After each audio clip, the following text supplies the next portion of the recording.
lead for Essence, the Exeter Social Enterprise Network. Daphne has a business background, but she uses her skills to support the new economy in many different ways, with business advice, coaching, and through the Social Enterprise Network. And Jonathan Gordon-Farleigh, who is the director and co-founder of Stir to Action. Some of you will have seen the magazine, others of you will have attended some of the many online events which Stir to Action has been running and is running these days.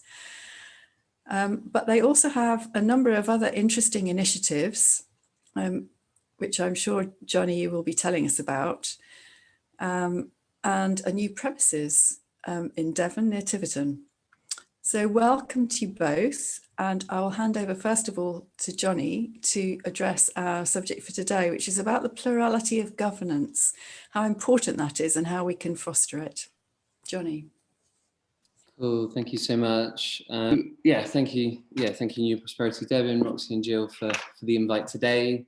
I'm Jonny from Stir to Action. We're a co-op that's building a democratic economy through training programs, strategic economic development, and a quarterly magazine.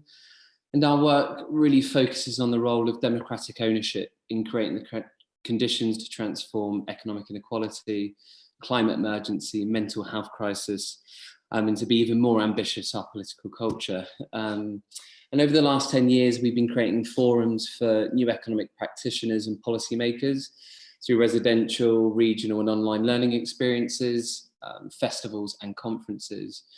And today I'm going to focus on how councils can support democratic business in their region through looking at a recent project we delivered in partnership with Preston City Council. And I've been asked kind of first just to do a kind of quick typology of what we mean by democratic business. And this, just as a caveat, this is our kind of definition. But some of the language around plural ownership we found to be a little bit amorphous and unhelpful. And the reason for that is because, democratic business models have their own historical origins. They offer different levels of democratic participation. They're controlled by different regulatory bodies, can raise different forms of finance, and are appropriate for different aspects of community wealth building. And a bit of self-promotion here. If you're really interested in exploring that in more detail, I'm hosting a workshop as part of our new economy programme called A Crash Course in Democratic Business on the 28th of April. And I can follow up with a bit more information about that. But that'll be 2.5 hours that really kind of does a deep dive into the kind of, recent history of democratic business. And since I've only got a short time, I'm going to focus on co-ops and community businesses and leave out employee ownership trusts, precisely because our main focus is co-ops and community businesses, but we do include employee ownership trusts within that definition. So co-ops, there's more than 7,000 co-ops in the UK, and we describe them as member-controlled businesses that are co-owned by either one or many stakeholder classes, and that have some kind of interest in the organisational enterprise. So those stakeholders can be customers, users, they can be employees, funders, founders, local community, and even institutional partners. There's a range of legal structures. There is the society model that you might know of, but co-ops can be limited liability partnerships. They can be limited by guarantee, and a range of other models. In terms of their funding mix, cooperatives are mostly associated with member capital, at least historically, but can apply for loans, philanthropic grants, revenue, obviously. And one thing that you've probably seen in the Southwest being used is withdrawable shares, commonly known as community shares, which is more of a brand name for the technical term withdrawable shares. But that's a form of share capital which is unique to the society model, both the community benefit society and the cooperative society. And then just quickly, as you probably know, they're democratically governed, which means one member, one vote. So it's all about legal membership, economic participation, and profits are shared through a dividend model. Community businesses, there's now, according to Power to Change, about 7,000 community businesses in the UK, so similar kind of size to the co-op sector. and Power to Change suggest that they're growing at about 5% a year. Again, in terms of the legal structure, not exclusively, but they're mainly legally known as community benefit societies. And that's kind of relatively new terminology as a result of the 24 legislation, which updated from Industrial Providence Society and split into the Co-op Society and the Community Benefit Society. That's still quite, in many ways, it cleaned up the legislation and a range of things that were really supportive. But I think culturally it's quite contested that cooperatives are only for member benefit as opposed to for community benefit. Again, one member, one vote.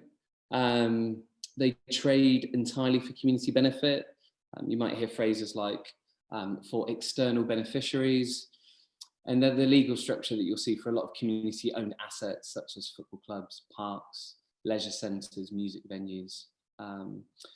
Unlike the cooperative, though, all profits are reinvested back into the community, not into employees or members of the business. Again, community shares, like I said, withdrawable shares are able to be paid interest on when people invest into the kind of retail shops and the pubs, music venues, etc. And unlike co-op societies, most commonly, not always, but they're eligible for more kind of tax relief schemes, which people have been taking advantage of. So like I said, that's a really quick typology, and we can pick some stuff up later in the session. You can come to that workshop on the 28th of April and I can signpost you to more information. But I'm going to leave that there and move on to our work with Preston City Council, which is essentially kind of... Hey Jonny, can I just stop you there a moment? We can only see the first slide, so it'd be great if you could, I'm just about to do that. Yeah. So the reason why we're I want to kind of take us through this project is kind of looking at the, what we did, how we did it, and importantly why we did it. And so to start, kind of our theory of change for this work will kind of relate to different aspects of community wealth building, so will hopefully be helpful in terms of the way that you think about it. So community wealth building in the UK has focused on policy level change, mostly kind of policy, procurement frameworks, strategies. And in our work, we've observed that local authorities have offered limited or no investment in democratic business development. And the kind of follow on from that is that, we think there's been this misperception that policy changes will automatically stimulate democratic business development. And when we actually look into communities, even communities like Preston, the home of the Preston model, what we actually find is that community readiness is really overestimated. And it fails to recognise the levels of investment needed in what we at Stir to Action describe as democratic business skills, democratic business culture, and democratic business infrastructure. And those are how we see as the kind of really three important pillars and principles behind developing these kind of economies in a local area. They all need to be invested in, kind of understood, and I'm going to show you our pipeline tool that we developed as part of this project. And again, just to say that, if just focusing on policy, community wealth building is passive. And is not being targeted to what we call minoritized communities. And by minoritized, we don't just mean ethnicity. It could be disability communities. It could be age-based communities. It could be anybody that could be minoritized or vulnerable in some particular way. Our program in Preston also kind of was based on this idea that a lot of, or most democratic business development is based on technical support. And so you find that all of the investment goes into stuff around assets or business registration or business programs that are really focusing on people in a community that are just about to choose a legal structure or just about to launch a fundraising campaign. And what that does is it doesn't build a pipeline of people who have had low or no exposure to the model. And so if you want community wealth building to be inclusive and you want it to bring a broader communities of people into this work and into these initiatives, then our suggestion was investing, the urgent need to invest in what we call the pipeline. And we talk about pre-technical and technical support. And again, when you see the pipeline tool, which is a visualization of that, we see a lot of investment in technical activities, but not pre-technical. And pre-technical, we kind of define as cultural awareness and interest in democratic business models. And I'll talk about the kind of primary activities that you can use at those stages of development. The other part of the model is this kind of community anchor idea. So there's anchor institutions within community wealth building. So you're familiar with that. And the idea of the community anchors, I guess, still quite a universal kind of idea. But our kind of approach to this was, what if we embedded a co-op development function within existing social service organisations? So existing local charities and community groups that work with a range of stakeholders, from Windrush generation initiatives that are working with hundreds of people in the Afro-Caribbean community around food banks and food security, places like Pukar Disability Centre in Preston, which is working with the disability community, the Hindi Temple, a range of organisations that deliver some kind of social service. What, instead of having external organisations kind of coming in and providing all the support, what happens if we built the skills and the capacity of people there, people that have got the relationships, people that have got the trust, and people that understand the value of democratic business as a pathway beyond the food bank or beyond just receiving social services. And we describe that as in-reach engagement. So all of us have sat around and had that conversation about outreach and our failure to do effective outreach. And we kind of flipped that and said, why don't we invest in existing organisations and their capacities and their skills so that they can do in-reach in culturally appropriate ways? And that's my next point. So those anchors embedded can share the knowledge and practice around democratic business and community wealth building in culturally appropriate approaches. The other big, the other thing that we kind of brought into this, and another reason we wanted to work with social service organisations, was this idea that where you see democratic business development in minoritized communities, so communities that are vulnerable in some kind of way, economically, socially, etc., we found that if you just gave them business support and didn't look after their personal and group development, they wouldn't participate. They couldn't get to the starting line, or they would join and their retention would be really, really low. So partnerships and embedding within those social service organisations meant that those personal development needs, which might be around alcohol recovery, might be around dyslexia, might be around a whole range of different, I've learned recently, protected characteristics, could be already supported there. And this business development would be another layer which would support them in a more kind of holistic way. And finally, we basically said, even if we lack practical and relevant examples of UK cooperatives in particular sectors, say ex-offenders, young adults, disability, then there's viable models in the international movement, from Sweden to Ethiopia, Japan, Korea, lots of places where we can take the kind of development patterns and really bring them into this work as a historical and international movement.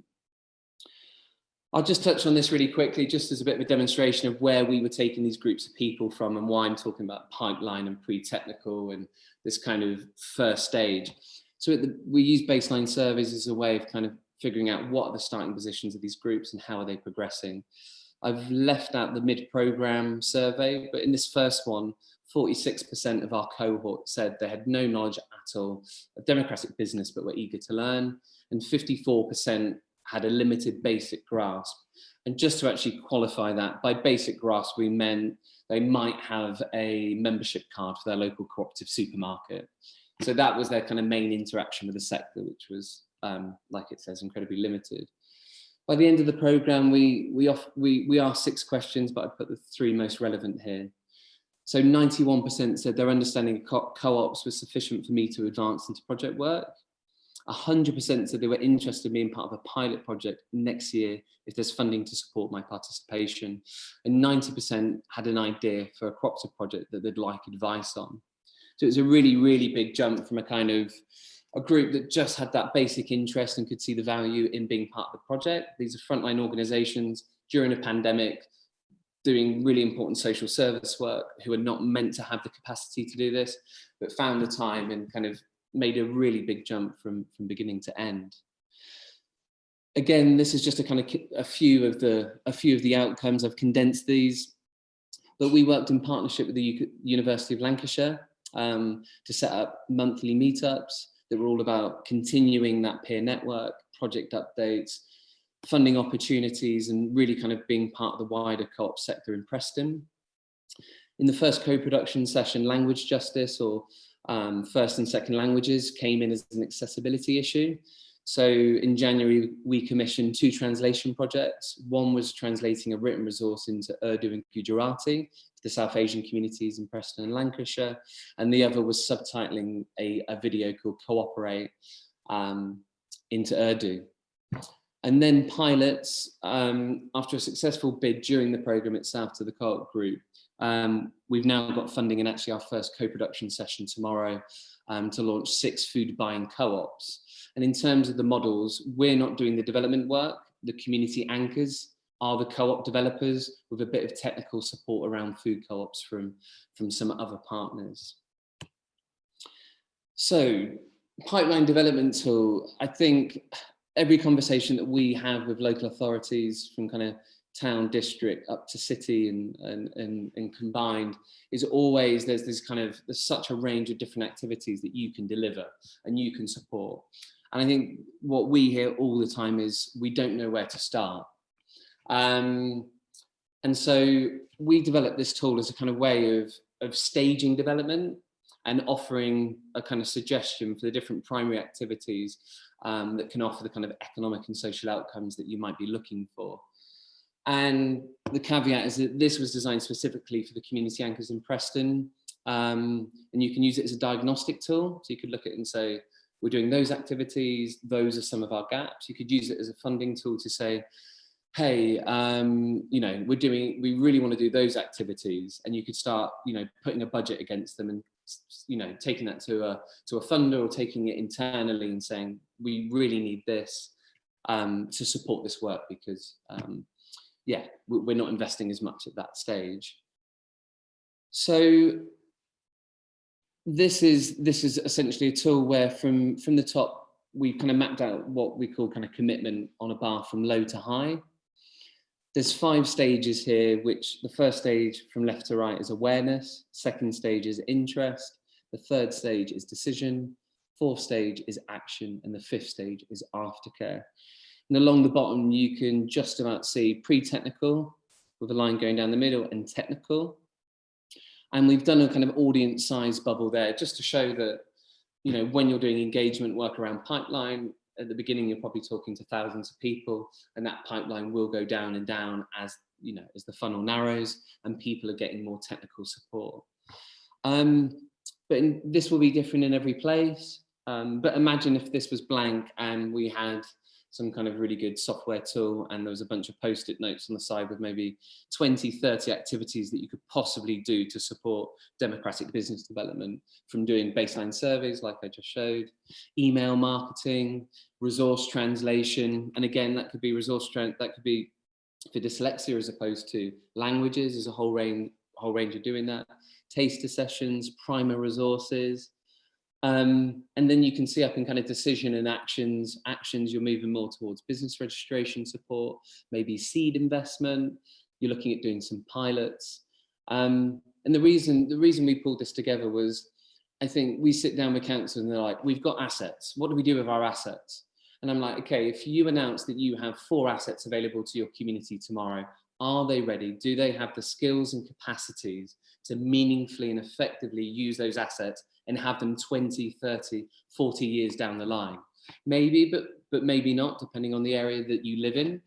Will that strategy be inclusive? i.e., have you really included people that you would through the kind of taster sessions, through lots of different kind of engagement strategies, like working with your social service organisations, your youth centres, etc. But yeah, this can be different in every kind of place. And I guess it looks deceptively simple. I'm sure you look at a lot of PowerPoints and this looks like another kind of deceptively simple tool. But yeah, we've had really good feedback from Preston and some other councils that we've been doing some consultancy with.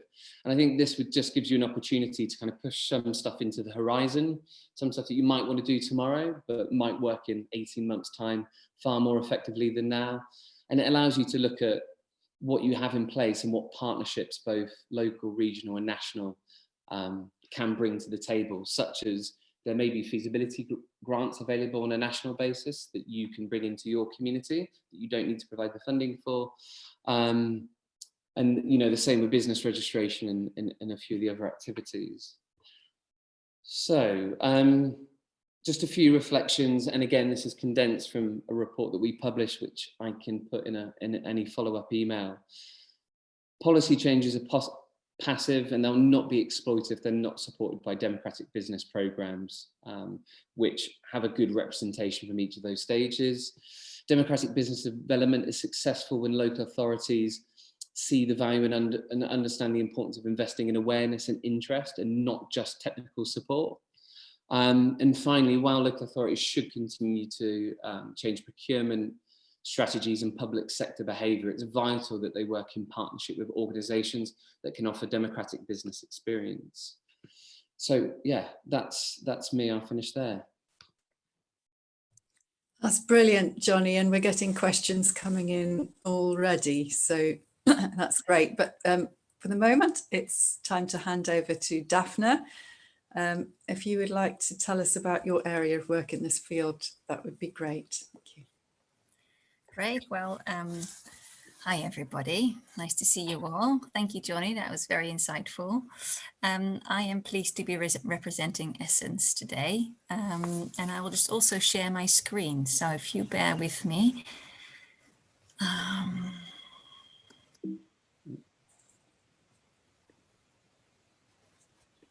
And then you can instantly see that I'm Dutch and I still have Dutch software. There we go. So I've put something together on this subject of transforming local economics through plural ownership and gathering a cross-section of society. And I want to really start just like Jonny, really, as a way of starting with some framing, because there will be lots of definitions, and I don't know if everyone that is here or might be listening later understands the same thing that I do with these things. So the first thing I want to kind of put forward is what is a social economy? A social economy is an economy that supports strong economic activity that actively promotes the well-being of people and planet, one that reduces inequality, and one that finds ways to restore and regenerate our natural world. The second framing I want to give around social enterprises, because just to be clear, where social enterprises sit in the landscape of organizations having a social and environmental purpose, is that we regard that social enterprises are enterprises having primarily a social and environmental purpose. They improve people's life chances and/or the environment. Now, that means that the majority of their income is earned through trading. They are independent of government. They are reinvesting the possible surpluses or profits that they make, and they measure social impact, and they are accountable and operate transparently. On Essence. Essence is Exeter Social Enterprise Network, and it originated from a volunteer-led, unincorporated group. Probably 2013, 2014, they came together and incorporated as a CIC, a community interest company, in March 2018. Since launching our paid membership offering in December 2018, we've grown to 56 social enterprises and individuals and organizations supporting a social economy, all based in the Exeter area. What are the three things that Essence does for its membership? We connect, so we bring people together. Isolation is actually quite a common theme for entrepreneurs, and especially entrepreneurs that have the world on their shoulders because they want to tackle social and environmental issues through a business model. We signpost, so either to business support that is already there, or we create our own events, and we advocate. We represent social enterprises and the social economy in strategic conversations. As we are very aware that we can't build a social economy with just social enterprises, we've got internally a structure that also gives that its shape. So we have a two-tier membership, which really means that we have company members and network members. And the company membership is open for social enterprises, and network membership is open to organizations and individuals that support a social economy. Secondly, we also have informal meetups with Jelly Southwest, and it's a meetup for micro businesses in the Southwest, where we can just mingle and connect with just the economic ecosystem around us. But perhaps the notion that we can't build a social economy with just social enterprises is most visible in our delivery work. So today I'm just going to share a little bit about our most recent work with Councillor Hilary Ackland, the Simple project, and the two spin-outs from that, Regenerate Devon and Mobilising Exeters Enterprising Spirit. Right, so the first one I can just share really briefly. It was a short project with Councillor Hilary Ackland, where we supported the exploration of a cooperative model for personal assistance, which I understand to be carers that are self-employed and non-CQC registered. It ended up in a conversation, a three-way conversation between commissioners, service providers, the carers, and Hilary Ackland herself. I thought that was, when we talk about like plural ownership or plural ownership of a movement, I thought that triangle is really interesting, that that's kind of coming through quite clearly. Now, if we talk about the Simple project, that's a joint project around social investment and run by 6 organizations across Devon. In Exeter, it's CoLab and Essence.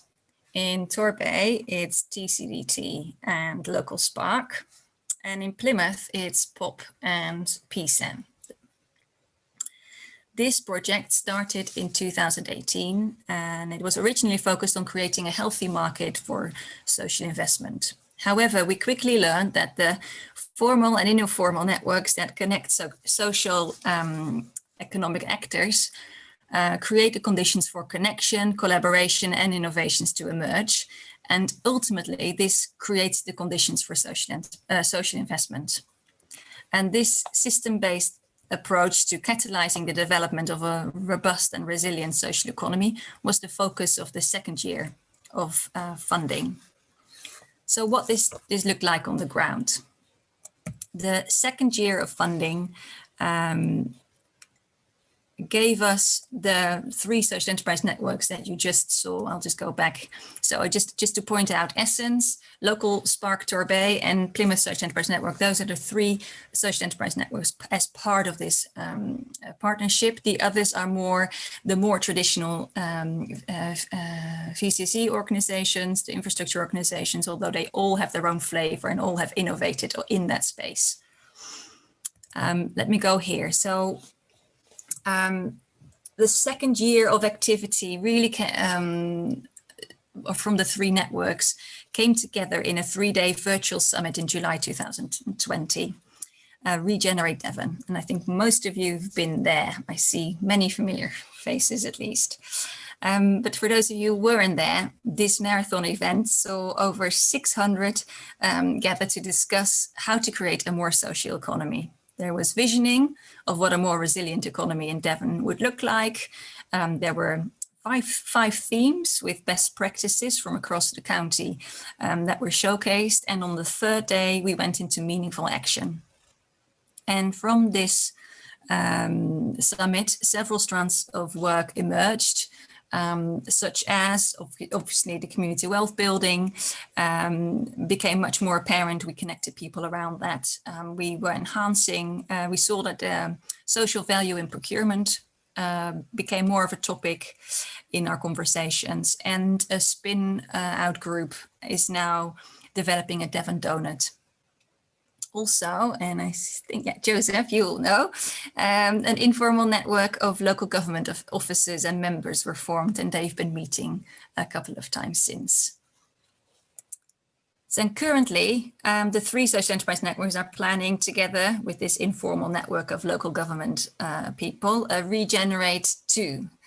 So with the working title, Jobs, Health and Equality. And this is still a logo that is under construction, as you see, but I thought I'd just give you a visual to get the feel of it. And it is all about how regenerative economic policy can help decision-making in the Southwest. It will be a morning session on the 22nd of April, and we hope to gather elected members and other interested in the application of community wealth building, donut economics, clean and inclusive growth, to advance the transformative economic policy agenda among local government in Southwest. I'll take a little breath. That was a mouthful. Another of the spin-outs, as I mentioned, is Mobilising Exeters Enterprising Spirit. This project intends to mobilise Exeter's enterprising spirit and would enable a more diverse group of people to live better lives by creating the conditions for investable solutions to come to fruition. Well, that kicked off just before the lockdown, first lockdown, so a year ago. And with that framing, we had to kind of repurpose and see what would be the best use of resource in the changed circumstances. So as a response to the first lockdown, CoLab Exeter community, Exeter community initiatives and Essence came together to join forces in understanding how we can support communities during and beyond the health crisis. These conversations, they resulted in a shared vision for mobilising Exeter's community enterprising spirit. And to bring this vision into practice, and to start mobilising people in this time, we created an event series to gather people and organisations around particular themes. Now we've had, that's the event series. We've had 3 themes already. The first one was on local food. The second one was on reclaiming indoor and outdoor spaces as a community asset. And the third one was care and community. And we're bringing together Exeter residents, academics, VCSEs, charitable organizations to really come together around specific themes that interest them.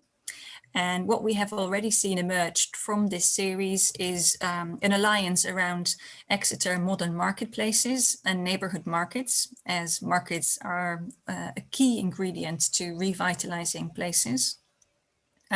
Secondly, an alliance around arts and culture and the social enterprise organisations. And it seemed really clear from our last one that there's definitely a growing interest in cooperative models, also in the Southwest, in Exeter area, for care provision. So I think they could be ringing you up, Jonny, for a bit of help. I just wanted to quickly touch upon the last bit of recent delivery work that Essence is engaged in. It's supporting this Devon Recovery Task and Finish group, together with Devon Communities Together and the Citizen Advice Plymouth. And this group aims to engage the local VCSE community and develop a joint proposal to support a more joined up Devon recovery plan.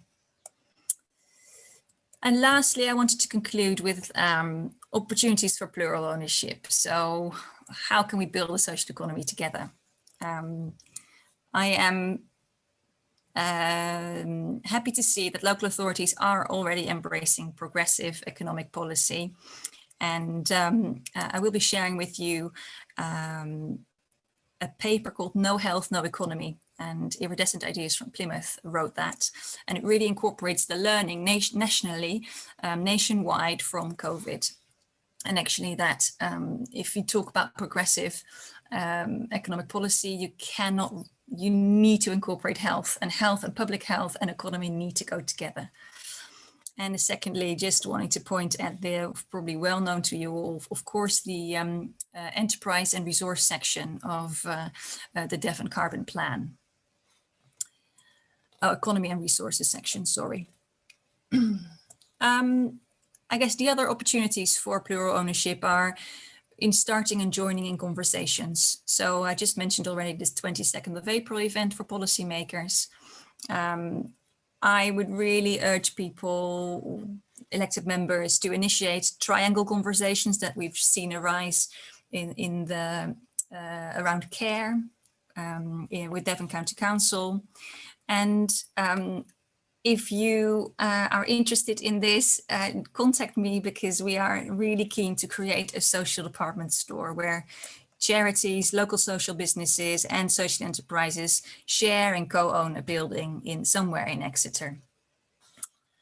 And I guess lastly, where you can't start or join in conversations, please support informal and formal networks. They are connecting all kinds of social economic actors. And the beauty is that the resultant value does not just sit with those being connected. Actually, the value is created for the statutory sector, for funders, for social investors, communities, and society as a whole. That was it. Thank you very much. Thank you so much, Daphne. That's a very wide range of I know, work. it's very broad. Very broad. And thanks to Roxy, you put quite a number of the relevant links for that, and Paul as well, into